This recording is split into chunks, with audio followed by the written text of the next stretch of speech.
I knew something was off when my mother suddenly showed up asking about my life. Days later, my account was drained. I came to her. She admitted she used it to buy my stepsister a house, so I called the police. I grew up in what you'd call a blended family, which is just a nice way of saying things got messy after my parents split. I was 7 when they broke the news. They sat me down and said, "We still love you, but we don't love each other." It was calm and weirdly polite, no screaming or drama, which felt worse in some ways, like they were so okay with it. Meanwhile, I was clutching my stuffed rabbit trying to figure out if this meant no more family movie nights. After the divorce, my dad moved into a small apartment, and my mom stayed in our house. I went back and forth between them, 1 week here, 1 week there. My dad was steady, reliable, and made sure I had everything I needed, but my mom has a different story. She started dating that guy named Greg not long after the divorce. He moved in pretty quick, and soon after my half-sister Bella was born. That's when I became well invisible. Don't get me wrong, they didn't outright hate me or anything. It was just obvious I wasn't the priority anymore. Bella was their little miracle baby, and I was the leftover kid. My birthdays were forgotten more often than not, school events skipped. I still remember standing in the rain after a parent-teacher conference in 4th grade waiting for over an hour. When I finally called my mom, she was like, "Oh, was that today? Sorry, I was busy with Bella's playdate." By the time I was 12, I had basically moved in with my dad. He saw how things were going and asked if I wanted to live with him full-time. I didn't hesitate. My mom didn't put up a fight. If anything, she seemed relieved to not have to juggle me with Bella and Greg. I stopped expecting much from her after that. No calls, no texts, nothing. It was like I'd been quietly phased out of her life. Fast forward to now, I'm 27. I've worked my behind off at my job in finance, saved up every spare penny, and I'm finally on the verge of buying my first house. I haven't heard from my mom in years. She didn't care when I graduated, didn't check in when I got my job, and definitely didn't ask about my plans. A few weeks ago, she called me last month. "I've been thinking about you. We should have dinner. I miss you so much," she says, like we'd spoken last week instead of practically a decade ago. It threw me off, but I agreed. I don't know why. Maybe I wanted to believe she'd changed, or maybe I just wanted to see what she really wanted, because knowing her, it wasn't just to catch up. Dinner was weird. Mom and Greg were extra interested in my job, asking all these specific questions about my salary, my savings, and my future plans. At one point, Mom said, "You've always been so good with money. You must be doing great." Bella, who's now in college, chimed in with, "Wow, still in that tiny apartment? I thought you'd have upgraded by now." Greg leaned in, trying to look casual. "So you've been saving for a house, right? That's a smart move. Houses are a great investment," he said, giving Mom a quick side-eye. Bella, barely looking up from her phone, piped in, "Yeah, houses are expensive though. I mean, I'm looking at apartments near campus, and even those are ridiculous. It must be nice to already have the money figured out." The whole conversation felt weirdly specific, like they weren't just curious. They were fishing for something. Then Greg added, "Must be nice to have a steady paycheck. Some of us aren't so lucky," he said with this exaggerated sigh, like I was supposed to feel bad for him. Mom shot him a quick glance but didn't say anything. Instead, she turned to me with a sugary, sweet smile. "You know, honey, it's so impressive how responsible you are. I bet you've got quite the savings built up, don't you?" I shrugged, trying to play it off. "I'm doing okay." Bella, still scrolling on her phone, snorted and said, "Okay, please. You've probably got a fortune saved by now, so what's your rent? Bet it's a lot for such a tiny place." She didn't even look up when she said it. The whole thing felt calculated, like they'd coordinated ahead of time to corner me. It wasn't a conversation. It was an interrogation. They got me anxious, and I even checked my bank account the next day just in case, but everything was fine. I thought, okay, maybe I'm just being paranoid. Then last week, I went on a work trip overseas. When I landed and turned my phone back on, I got hit with a ton of notifications, banking alerts, one after another. I logged in to check, and I was totally shocked. My savings account, everything I'd worked for, everything I'd been carefully building, was empty, zero. It felt like the ground disappeared under me. My head was spinning, my chest tight, and I couldn't even think straight. I scrolled through the transactions, desperate to find some explanation, and then I saw it, her name, my mom's name. My own mother drained my account. I stared at the screen, trying to make sense of it.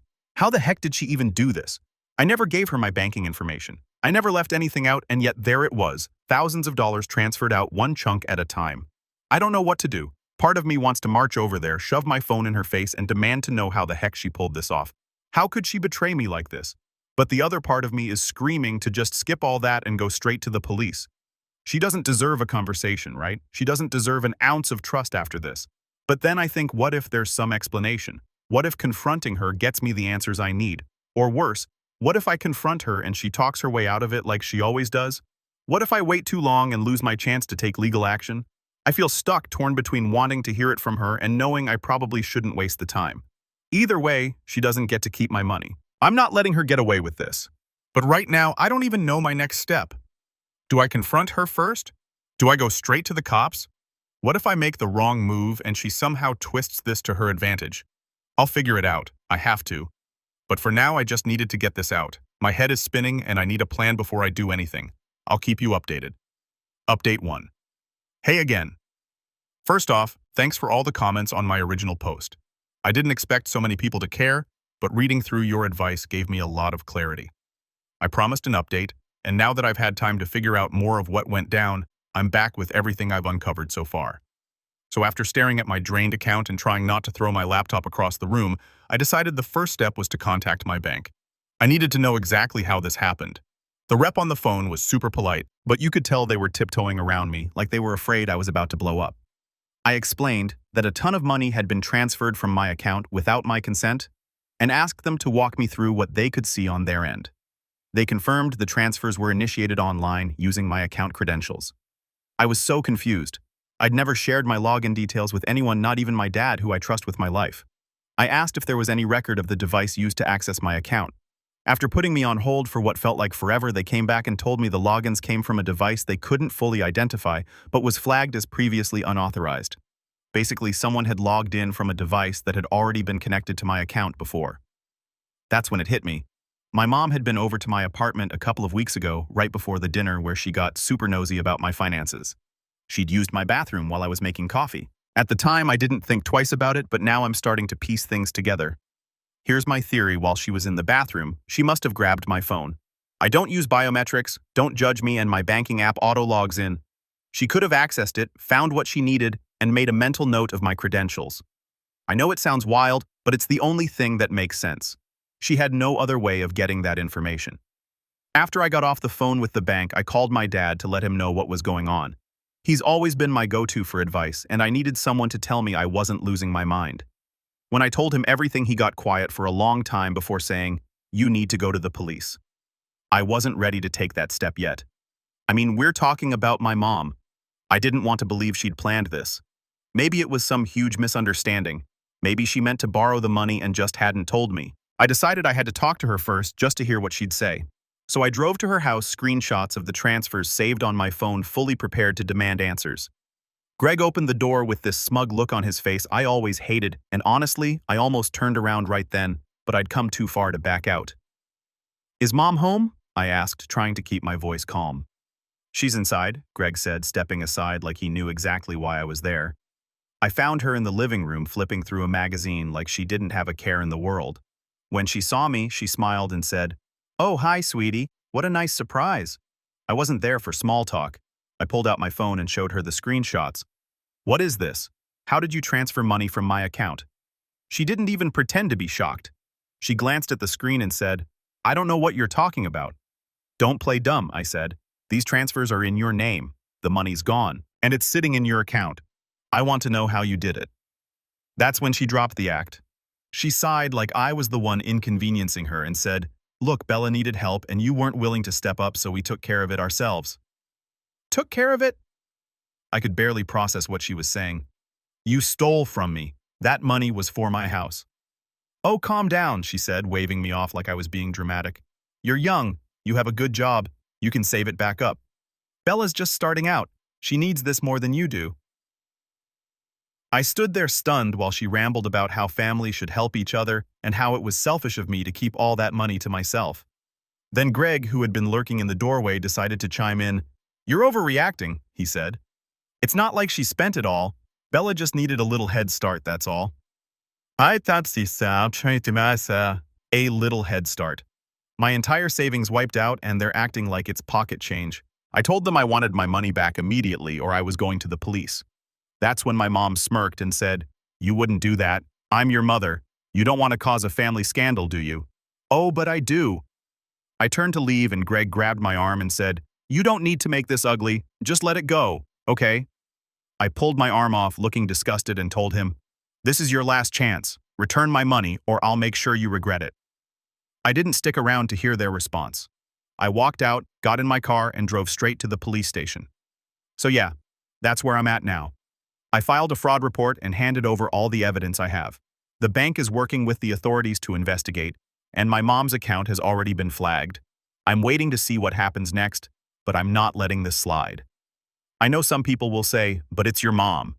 And to that I say, family doesn't give you a free pass to screw someone over. If she thought stealing from me was okay, then she can deal with the consequences. I'll keep you all posted as this unfolds, but right now, I'm just trying to stay focused and not completely lose it. Update 2. Alright y'all, I'm back, and things have escalated more than I expected. After filing the report, I thought I'd just be sitting around waiting for updates from the police. Turns out, that's not how this works. It's been a whirlwind, and let me tell you, my mom and Greg are not taking this well. First, let me walk you through what happened after I left the police station. I handed over every piece of evidence I had, the screenshots, the bank statements, and even text messages from my mom after the dinner where she was poking around about my savings. The detective handling my case was amazing. She listened to everything and didn't treat me like I was overreacting. She told me they'd freeze my mom's account while they investigate, which gave me a weird sense of relief, like at least the money wasn't going anywhere. But when they tried to contact my mom to inform her about the investigation, she denied everything. Not just the theft, but the fact that she'd even talked to me about money. She told them, "I don't know what she's talking about. She must have made a mistake." A mistake? Lady, I have receipts. I guess she thought she could just lie her way out of it. But unfortunately for her, the bank had already flagged the transfers. There was no way to spin this. The money trail led directly to her account. When the police confronted her with this, she switched her story. Suddenly, it wasn't a mistake anymore. Now it was all a misunderstanding. Apparently, her new angle was that she borrowed the money with every intention of paying it back. Borrowed without asking from your own kid? Yeah, sure, that checks out. While this was happening, I got a call from Greg. I don't know why I even picked up, but I was curious about what he had to say. He started off all fake calm, like he was trying to play peacemaker. "Look," he said, "you're blowing this way out of proportion. Your mom's upset, and she didn't mean for things to get this far. Why don't we just drop the charges, and we'll figure something out as a family? Like what, you give me my money back and we pretend this didn't happen," I said. "That's the idea," he said, like it was the most reasonable thing in the world. I couldn't even hold back. "Greg, you broke into my life and stole over $100,000. Do you have any idea what you've put me through? This isn't something I can just drop. You're both thieves, and you're going to face the consequences." That's when his tone flipped. He went from fake friendly to straight up nasty. "You think you're so high and mighty, don't you, little bee?" he sneered. "Living your little fancy life while your family struggles. You've always been selfish. Maybe this is karma." I hung up on him. I don't have time for people who think they're entitled to my hard-earned money just because we are a family. A few days later, I got another update from Officer Taylor. They'd officially frozen my mom's account, but here's the twist: she'd already transferred some of the money to a third account under Bella's name. Yup, they were trying to launder the money through my half-sister, probably hoping it wouldn't be traced. Now let me be clear, I don't know how much Bella was involved in this. She's a college kid, and while she's been a brat in the past, I never thought she'd actually stoop this low. But when the police contacted her to question her about the account, she played dumb. She denied knowing anything at first, but when I confronted her, I pressed harder. She let something slip.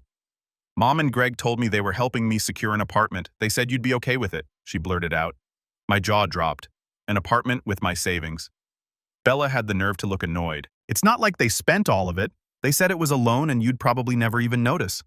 As more details came out during the investigation, it became harder to believe Bella's "I didn't know" act.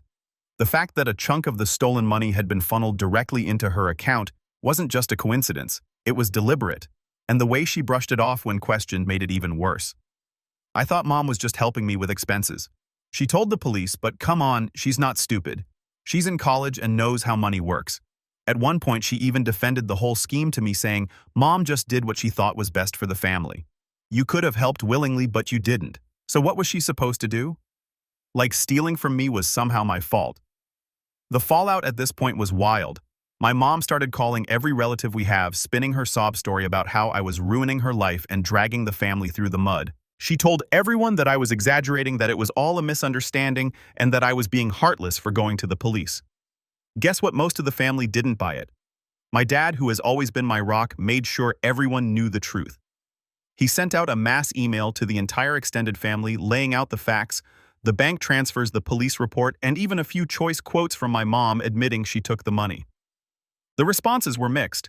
Some people rallied around me saying what my mom did was unforgivable. Others tried to play the family should stick together card, like I was somehow in the wrong for not sweeping this under the rug. Meanwhile, I started getting anonymous messages on social media, stuff like, "You're a terrible daughter," and "How could you do this to your own mother?" I blocked every account, but I have a feeling Greg was behind them. He seems like the type who thinks online harassment is a valid way to win an argument. Through all of this, I've been staying focused on the bigger picture. The investigation is moving forward, and the detective assured me that I have a strong case with the evidence I've provided. It's likely my mom will face criminal charges, especially since she lied during the initial questioning. As for the money, the bank has already started the process of recovering it. They were able to freeze most of what was left in my mom's account, and they're working on getting the portion that was transferred to Bella's account. It's going to take time, but at least I know I'll get it back eventually. In the meantime, I've taken steps to protect myself. I changed all my passwords, set up two-factor authentication on every account I have, and even installed a security camera in my apartment. Paranoid maybe, but after what's happened, I'm not taking any chances. I'm also looking into getting a restraining order against my mom and Greg. The idea of them being able to waltz into my life whenever they feel like it makes my skin crawl. They've already proven they don't respect boundaries, so I'm making darn sure they can't cross anymore. So yeah, that's where things stand. It's messy, it's stressful, and it's not over yet, but I'm holding my ground. They thought they could walk all over me, but they underestimated how far I'm willing to go to protect what's mine. I'll update again when there's more to share, but for now I just want to say thanks to everyone who's had my back. You've helped me stay sane through this insanity, and I can't tell you how much that means. Update 3. Hey guys, I'm back with another update, and this one's a doozy.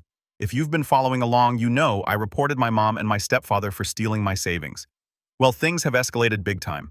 I'm writing this fresh from the courthouse because yes, we went to court and no, it did not go the way my mom thought it would. Let me pick up where I left off. After my last update, things got messier. The police finished their investigation and formally charged my mom with fraud and theft. When she got the notice, she lost it. She called me over 20 times in a single day. I didn't answer a single call, but I did save the voicemails. They were a mix of crocodile tears and threats. "I can't believe you're doing this to your own mother. You're tearing this family apart. Is this really how you want people to remember you?" Another was more like, "You think you're so smart, don't you? You don't know how the world works, kid. You'll regret this when you realize what you've done." I forwarded every voicemail to my lawyer. If she wanted to guilt me, she picked the wrong tactic. I was done being the family doormat. The court date was set pretty quickly because the evidence was airtight. My bank had provided all the documentation showing the unauthorized transfers, and the police had statements from both me and my mom. She tried to play innocent, claiming it was all a misunderstanding, but her lies caught up to her fast. When I walked into that courtroom, I wasn't sure what to expect. I was nervous, sure, but mostly I was angry. Angry that I even had to be there, angry that my own mom put me in this position, and angry that she was still trying to spin this as me being the bad guy. She showed up with Greg and Bella in tow. Bella wouldn't even look at me, but Greg had his stupid smug face on full display like he thought they were about to walk out scot-free. My mom played the part of the victim perfectly. She had on this somber outfit like she was heading to a funeral and kept dabbing her eyes with a tissue. When it was her turn to speak, she laid it on thick. "I'm just a mother trying to help her child," making her voice shaky. My daughter Bella was in a difficult situation, and I didn't think my other daughter would mind helping. It was never meant to be theft. It was a loan one I fully intended to repay. My lawyer didn't hold back, "Your Honor." He said, "The defendant's justification for taking this money was to use it for a down payment on a luxury apartment for her younger daughter Bella. The plaintiff's entire savings were funneled into this purchase without her consent." The tension increased. Greg squirmed in his seat, and Bella turned bright red. Mom, however, kept up her innocent act, saying, "I thought it would be fine. Family helps family." I almost laughed out loud. You get help from your family without asking, draining my entire savings account without a word. Then my lawyer presented the evidence, and her story unraveled fast. He showed the screenshots of the transfers, highlighted the fact that they were labeled as personal transfers, and even played some of the voicemails she'd left me. The courtroom was silent as one of the voicemails played, You think you're so high and mighty just because you've got some bucks now? You'd be nothing without this family. Don't you dare forget where you came from, you ungrateful little brat. Acting like you're better than us. Please, you're just a stuck-up wannabe riding on the coattails of people who actually matter.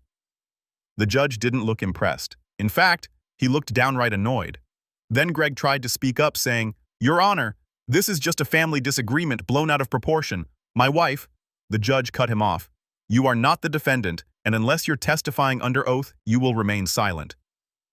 Greg's face turned bright red and he slumped back in his seat. I swear that moment was the highlight of my day.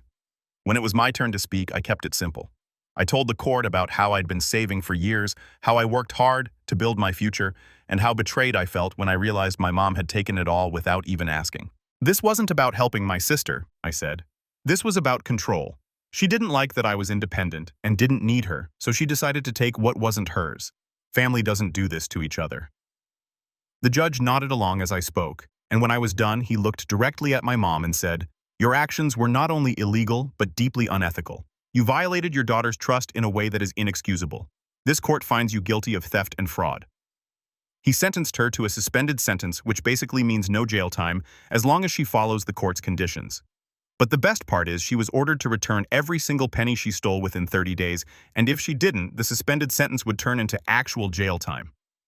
When the verdict was read, my mom looked like she'd been slapped. Greg muttered something under his breath and Bella was standing there staring at me. I actually thought she'd come and apologize, but nope, she just glared like I'd ruined her life. After the hearing, Greg stormed up to me in the hallway. "This isn't over," he hissed. "You've humiliated us, and you'll regret it." I stared at him and said, "The only thing I regret is trusting either of you. Stay out of my life." Then I walked away. Things are getting interesting. Most of my extended family is on my side, especially after I sent out a group text explaining everything. I guess when you stand up for yourself and claim power, no one has anything to judge you about. And if they did, I'll shut them all up because I'm already fed up with this nonsense. My dad came to court with me, and afterward he gave me a hug and said, "You did the right thing, kid. I'm proud of you." That meant more to me than I can even put into words. Now I'm waiting for my money to be returned. The bank has already started the process, and as of today, my mom has repaid about half of it. The rest is due by the deadline, and if she doesn't cough it up, well, that's not my problem anymore, it's the courts. I've also filed for a restraining order against both her and Greg. I don't want them anywhere near me, my apartment, or my accounts ever again. I'll keep you posted on how the repayment goes, but for now, I'm feeling a lot lighter. This isn't the ending I wanted, but it's the one they forced me to create. Thanks for sticking with me through all this, guys. Final update. Hi guys, it's been a wild ride. I'm back with what's probably going to be one of my last updates. A lot has happened since the court ruling, and while things are finally calming down, the fallout from this whole mess has been nothing short of chaotic. So after the judge ordered my mom to pay back the stolen money, I kept waiting for the other shoe to drop. You'd think getting caught and dragged to court would have made her and Greg back off, but these two are relentless.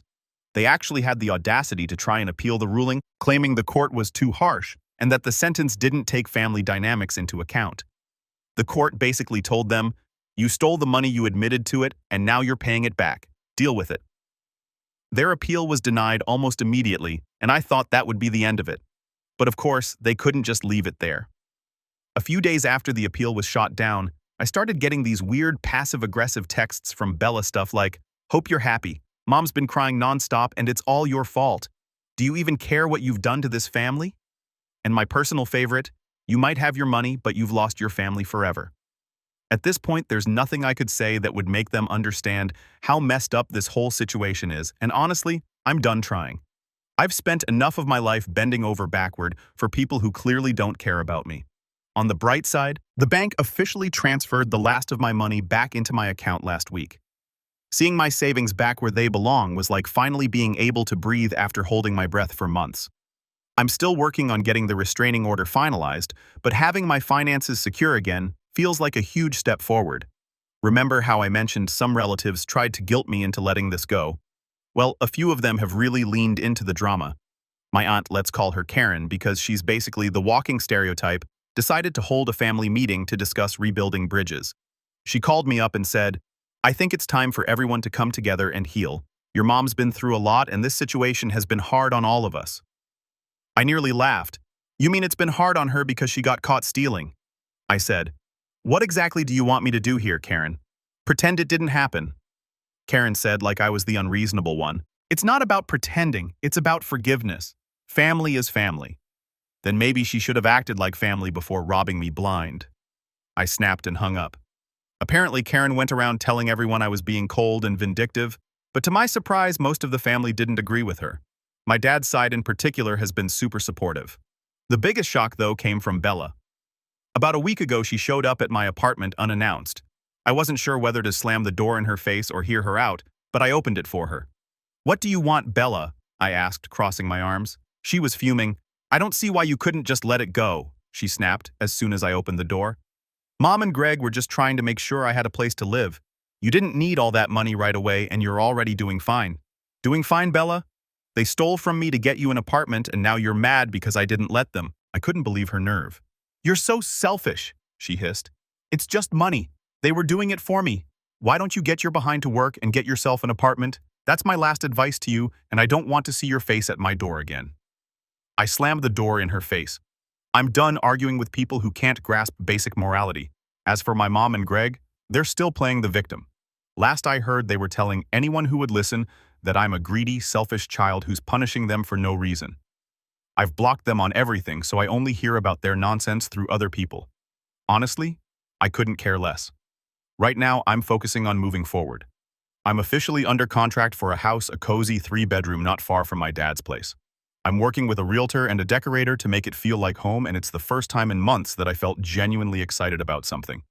When I close on the house, I'm planning a housewarming party with the people who've stood by me through all of this, my dad, my stepmom, my friends, and the relatives who had my back, the people who actually deserve to be called family.